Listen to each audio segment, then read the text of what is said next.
So you have an event that you want to register for, but how exactly do you do that? Let's come to the home here in the middle and tap signups. And here we can see all our past sample activities from this last year. Mind you, again, these are past events, so please don't see any of these dates and start writing them down. This is all past stuff for just an example for this tutorial.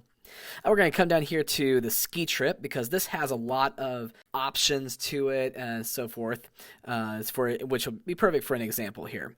Tap ski trip here, and as you can see, again, there's all these details here about the trip.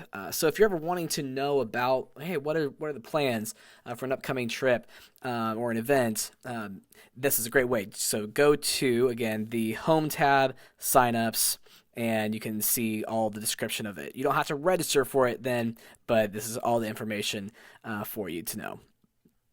You can also share up here too. If you want to send that out to someone, they don't have to have the Church Center app. It'd be a great way. They can just load it up on their phone and see it.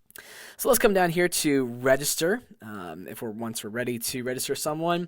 And let's say we're going to register Jack because he is a youth student that can go on this youth trip. We'll tap him, and then you can see here, please select. This is going to be the package that we're going to select here. They will always have something there. It may not have all these different options, but like the ski trip one does. But again, this is a perfect example to show you some different options here. For this one, we're going to choose Avalanche Package. Next, details. This is where you're going to put in, make sure all of your information is correct. If you're missing something, you can have an opportunity to add this here. For example, right here, we're missing a phone number and email address for Jack, but we're going to disregard that for this example right here. Here's also where you can add add-ons if applicable. Not all events will have this option. Or let's say, for example, Jack has been skiing a couple times and he'd really like to up his skill level a little bit on this trip. So we're going to select a next step lesson just as an example. Go ahead and hit submit.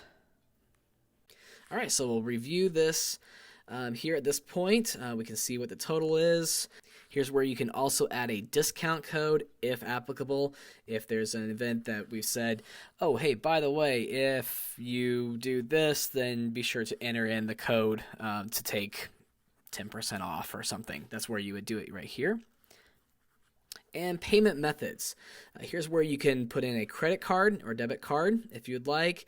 You can also pay by Apple Pay if applicable, if you're on an iPhone or some other Apple device.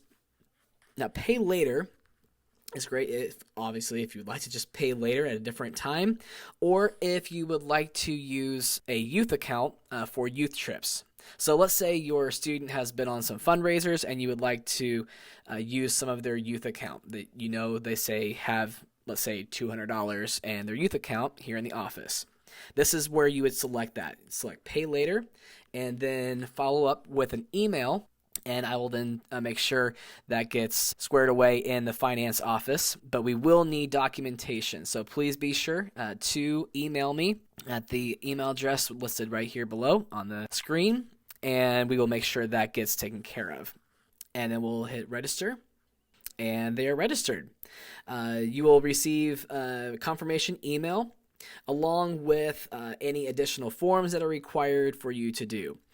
Once again, you can do all of this online as well at ppchog.churchcenter.com. So yeah, whether you do it on an app on your phone or online on a computer, doesn't make any difference. I will be linking into this video, another video, for following up on registrations, whether that's filling out forms or making payments or so forth. So hope this was some help, and if you have any questions, as always, let me know.